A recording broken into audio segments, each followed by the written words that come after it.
Hello guys, so today we're going to be focusing on the bearish slash the short side of penny stocks. Now, recently we have been seeing these micro floats and low floats running crazy and history is being made right now. Obviously we had SMX the other day that ran from $3 to $490, which is like 10,000%, which is crazy. So there is a lot of money to be made on these penny stocks, but you can also lose a lot of money as well. So first I'm going to talk about the risks and the negatives. So I personally don't really like penny stocks, but they are good for day trading and swing trading as a lot of money can be made on them. But for long term, I don't like them. They're not like your usual Apple, Nvidia, Google with proven revenue growth over years and years and years. So I'll go more into detail with the SEC filings later in the video. So some of the risks that come with these penny stocks are dilution. So a lot of these companies are pre-revenue or they burn a lot of cash, more cash than they make. So the only way they can grow or continue their operations is by diluting shareholders, which as investors, this is usually not great as it makes our shares worth less if they keep diluting. Unless the company is actually producing and strong results with the money they're earning from dilution and putting the funds to good use, this is usually bad for shareholders, dilution. Also, another risk obviously penny stocks carry are reverse splits.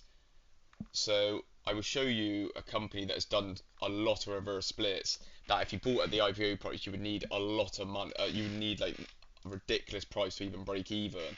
So the stock I'm looking at right now is SMX, and as you can see on the 2-year chart I'm looking at, the price at one point would need to get to 1.6 million for someone to even get their money back. So as you can see, for like 2 years, it's just been a constant decline and decline and decline, and all the way from 1.6 million to 3.12, and now obviously at a crazy 10,000% run, and the stock is still down a crazy amount.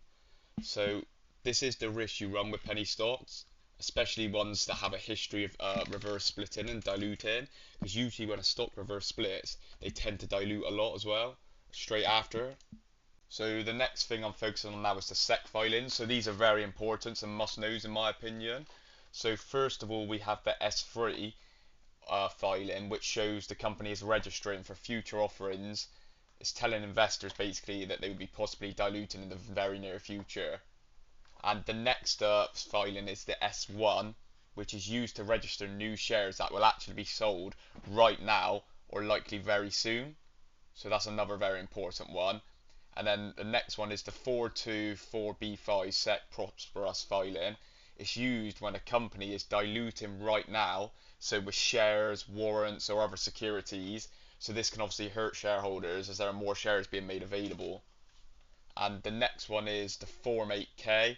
This filing shows you significant events that can affect the company right now. So for example, dilution, reverse splits, liquidity problems, so possible bankruptcy with obviously going concern warnings. And then the next one is the 10Q filing.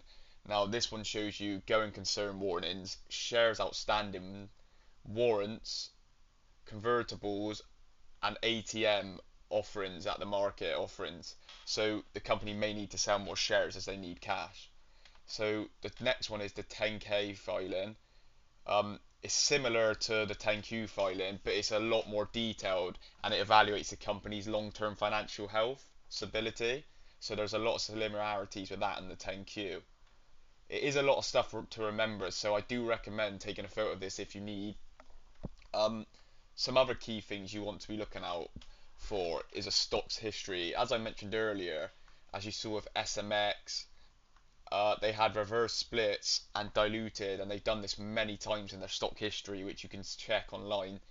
So if a company reverse splits and then their history has been they've diluted after a reverse split, it's likely they're going to follow that again. So if SMX say reverse split, for example, it's likely they're going to dilute again. So these are some key things you want to be looking out for. These filings can reveal a lot about the company. These penny stocks are at this price for a reason. Most of them are bad stocks. I don't like them personally, but you can make a lot of money off them, so they are good to day trade with in my opinion, or swing trade. But for longer term, I'm not a fan at all. So I hope you guys found the video helpful, and thank you guys for watching.